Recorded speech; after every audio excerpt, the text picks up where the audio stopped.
Alright, the Autobiography of Benjamin Franklin, Dover Thrift Edition. I'll tell you what, this is, I think, probably the most, probably one of the few autobiographies I've read directly. It's an interesting one specifically because, it was published after Ben Franklin died, so it was like he kind of had like these four letters and he just wrote them, and then he died because he wanted to write a memoir, but it was very sad. So they put it together, and it's really interesting. It talks a lot about like his life in general. Obviously, very impressive guy. Um, and the book goes through like everything he's done with innovation as a business leader, as a publisher, as an inventor, and then also as a policy public politician, and his work with the founding of the United States. So obviously very influential across all, or not all, but a lot of really, really interesting fields. So he has a lot of experience that really spreads out and can help a lot of people. I like the book because I really appreciated how he went through his he doesn't talk a whole lot about personal like philosophies. He goes mostly for what he did, how he did it, and how he grew from it. So he talks a lot about personal development through his actions and how he developed self-discipline so that he could go on and do all this amazing stuff he did, right?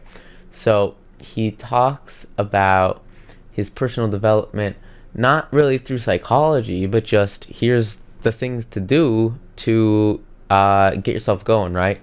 Keep the momentum up. And it's really straightforward. I mean, it was written very, very long time ago, but it's very impressive how it comes across, and how you can implement a lot of things from it.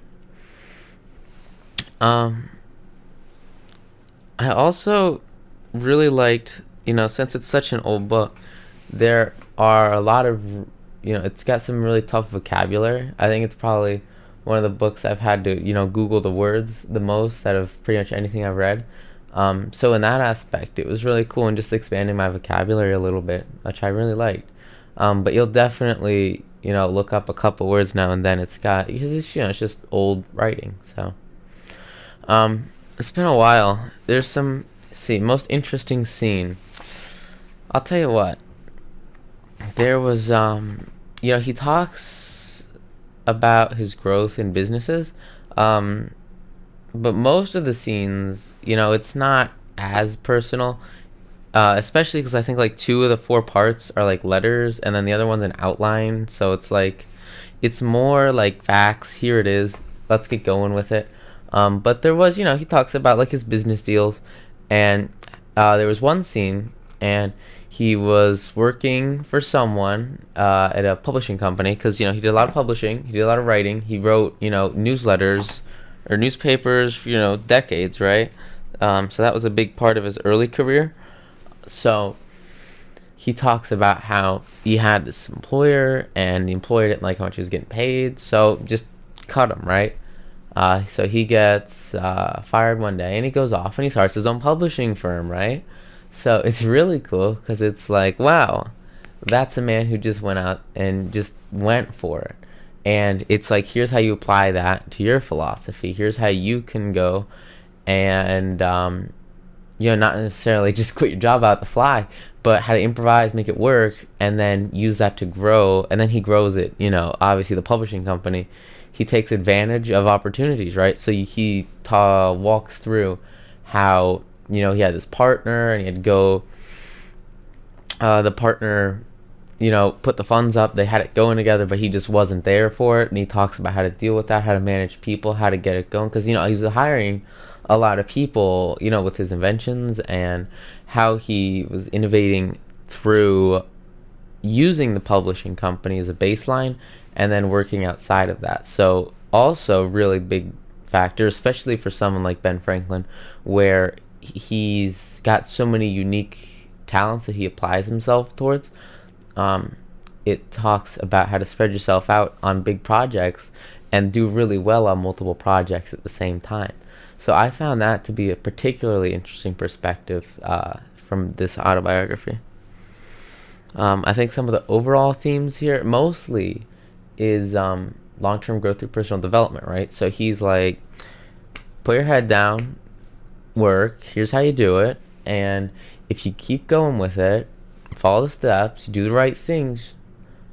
He doesn't talk a lot about marketplace value, but he more so talks about fundamental growth and like just common sense value. Here's how you make it work. And then he talks about his experiences a lot in how he grew his basically brand of companies that he built his life on. And he talks about using those to go towards a greater goal. So I really like that. I think it was probably one of the, it was a tougher read. It's an old text, so the grammar is out there. Font's a little small, but this is actually like a really thin book. So I bet if you got a thicker one, it would probably have bigger font. But I mean, they're all, it's good. It's I think there's a lot of versions of it, but I think they're all about the same from what I can tell. I don't see anything different online. But I liked that version. It worked well. It's good. I think this book has a very specific target audience. It's like, the guy didn't make it, right? So you've got the publishers, and they put it together, and they've stuck with the same version from what I can tell across all platforms, right? So who's this for? I think it's for people looking for a new look, a practical look on personal development. It's very, the principles are what really matter, because, the business practices, he was working with like ancient printing presses and like lightning rods, and which is awesome. It's just not as applicable, but you can take the principles he gives you and you can use them in current scenarios. So I'd say if you're looking for a unique, it's definitely, I wouldn't say the first book you should read on self-development, but if you've already got some background, I think it's a unique add-on and a cool new perspective on growing yourself, growing business specifically. He doesn't talk a whole lot about personal branding, which is interesting and cool. It just wasn't a thing back then, right? But you also get the perspective of, founding the United States and a collective branding. So instead of personal, you have collective business growth where everyone comes together and works towards a unique goal. So it deals a little less with management, but it does have some interesting aspects. It's an all-around book. It's an all-around author, a very specific audience. But I think it's a good one. I would recommend it if you're looking specifically at newfound ways to grow and then core principles to base daily interactions off of. Really cool. Thanks, guys. Have a good one.